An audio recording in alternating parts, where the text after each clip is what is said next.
Welcome, everyone, to our weekly WeAwake live group meditation. And I don't know how long we've been doing this, but I'm not a very linear person as far as time goes, but it seems like we've been here a while.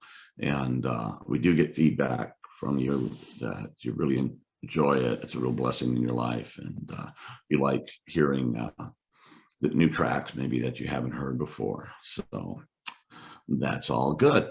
So, excuse me, without further ado, let's get into this thing. We are going to be listening to track one, it's a 20-minute track from Re-enchantment, which was created by the brilliant, lovely, amazing Nadja.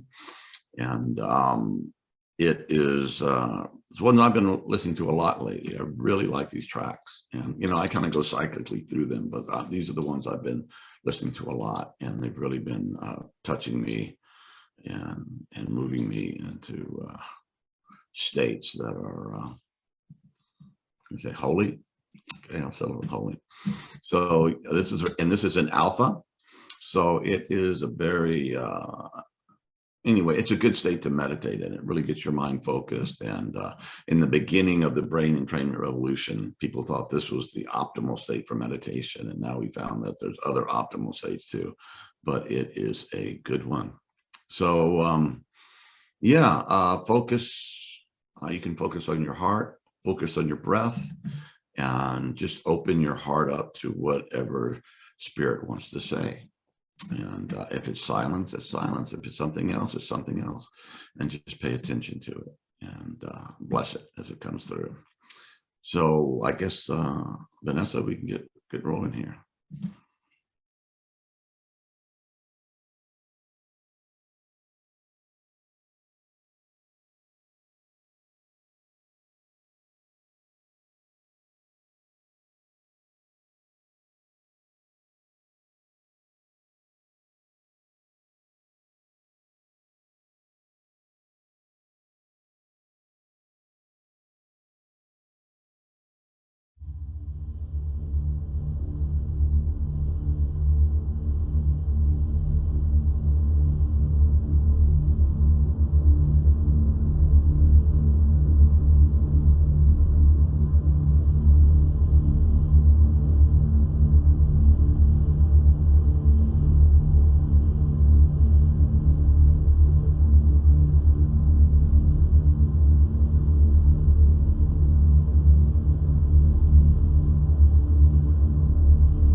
Welcome back, everyone. And beautiful. So good to have this refuge of meditation and prayer, just to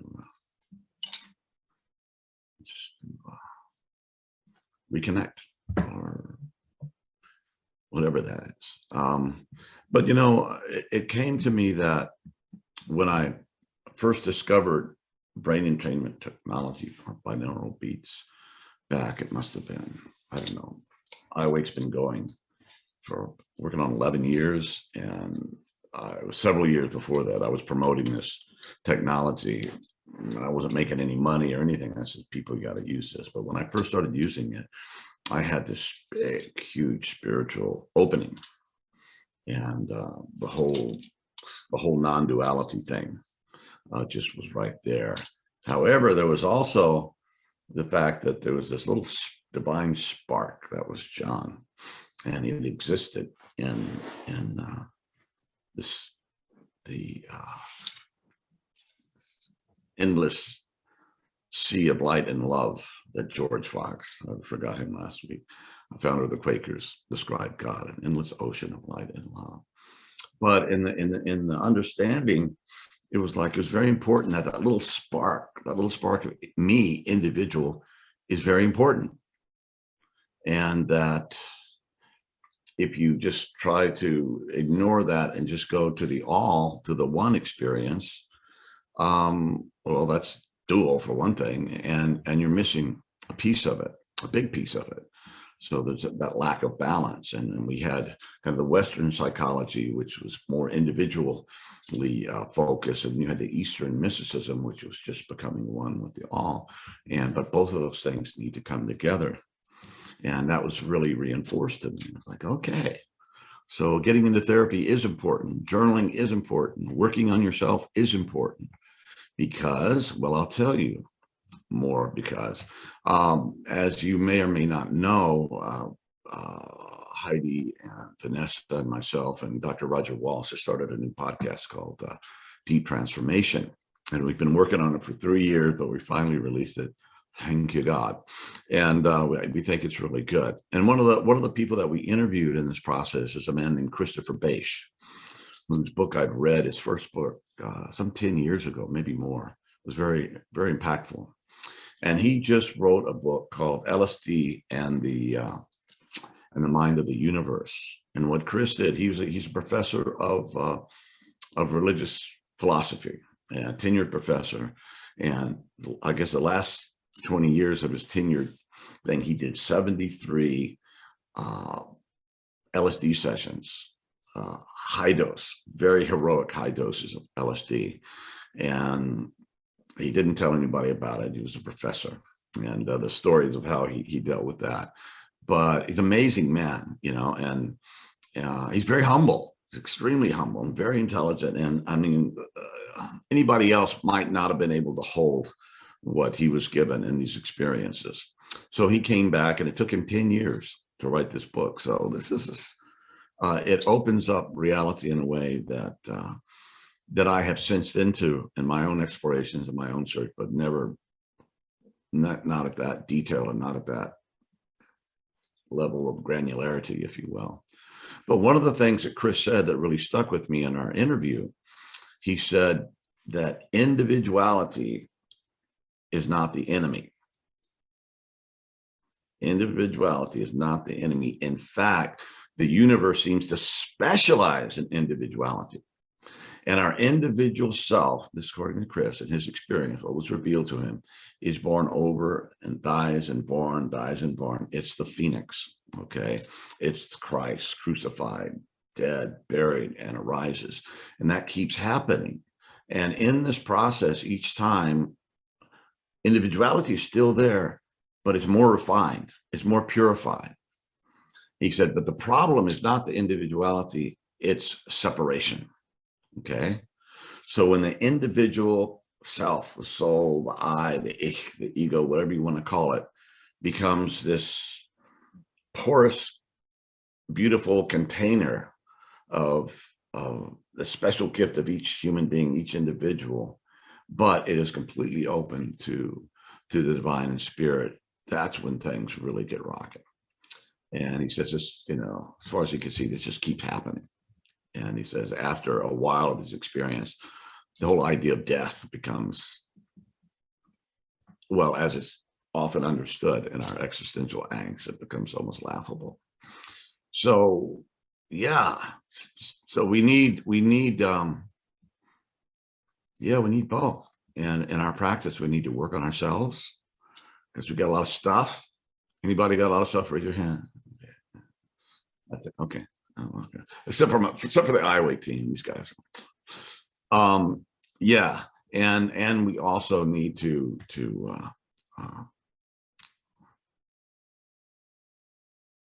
become at home in the true nature of our being, which is just, for lack of any better word, I'll just call God. And I've come to peace with that. I struggled with that for many years. What do you call this thing? And I just say God these days. And so that's it's. Yeah, it's very inspiring, and it really touched me in a deep way.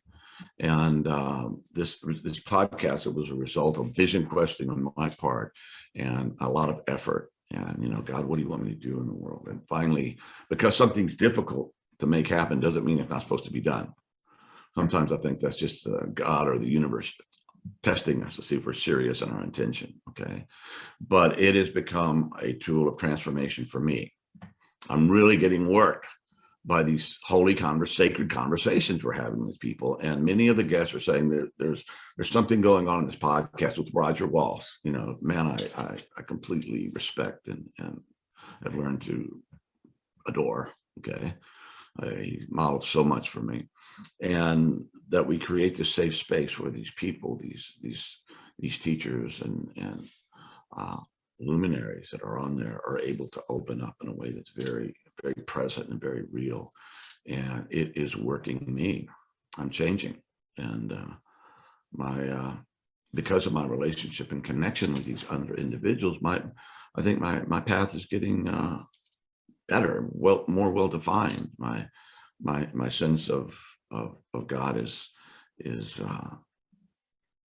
becoming more. I can taste it. I can feel it. And Rabbi Z. Ish Shalom, one of the people we've interviewed, hasn't been released yet. He teaches at Naropa. Absolutely brilliant guy, and full of spirit, full of humility, and absolutely just, he radiates. But he said the problem with God, he put it this way. He said, it is not ontological, okay? And ontology being the study of being. It's not a being thing, because it's always there. God is always present in everything. It's in that picture of a I guess it's a coconut tree behind Rex. It's in the water, it's in the waves, it's in you, it's in me, it's in my office desk chair. It's there. The problem is epistemological, which is the study of how we learn. How do we know what we know? So it's not that it's not there. It's just how do we open up to it and realize it and continue to work on this individual diamond that we are, and not discredit that, and be aware of the foibles. You can hit ego inflation. If you have powerful spiritual experiences, I always warn against this, that it's like you get all inflated and like, oh, I must be really cool, or maybe I'm Jesus, or I'm the Buddha, or something like that, which is kind of true in a certain way. We all are. But anyway, that's just one of the foibles. And the way to de-inflate your ego, if that happens, is just go look at it and go, oh, my ego's inflating. And as soon as you say that, you get down to the little holy thing full of holes that lets God in. Okay. So yeah, so you matter. It took the universe quite a while to constellate in what each one of us are.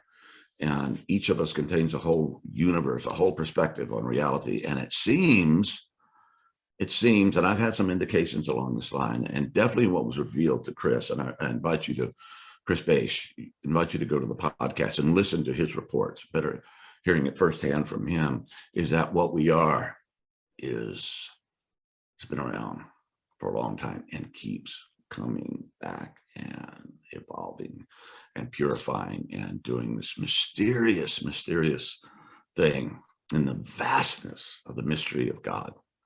And it ain't easy. And there's a lot of having to go through the death process, go into the darkness, be crucified, right? The torture and the pain of existence. Yet that is what takes us and presses us into this diamond that we are and that we are becoming. So don't despair. And I know it's given me hope as I've prayed and meditated on this. It's for those people that are lost in this lifetime. I know people that are meth addicts, people that are close to me that are lost. I don't think they're going to make it, you know. So, but maybe it's just this lifetime they had to learn that hell so they could be reborn at a higher level. So anyway, that's on my heart, and it's what I want to share with you guys. And so, you know, keep praying and keep opening that space in your heart. Someone said that each of us has a hole that in our hearts and our beings that it can only be, it's in the direction, it's the shape of God. It can only be satisfied by that. And sometimes I don't feel like praying. I don't feel like meditating. I don't feel that hunger, that wanting to connect. And when that happens, I just ask God to help me, you know, help me be hungry again. Help me to wake up. Help me to sit in your presence and help me to do this, because I can't do it alone, but I'm going to give it my shot. I'm going to do the best I can by your grace. So I think that's way more than enough. But anyway, God bless you guys. Thank you. And thank you, team. And I love you.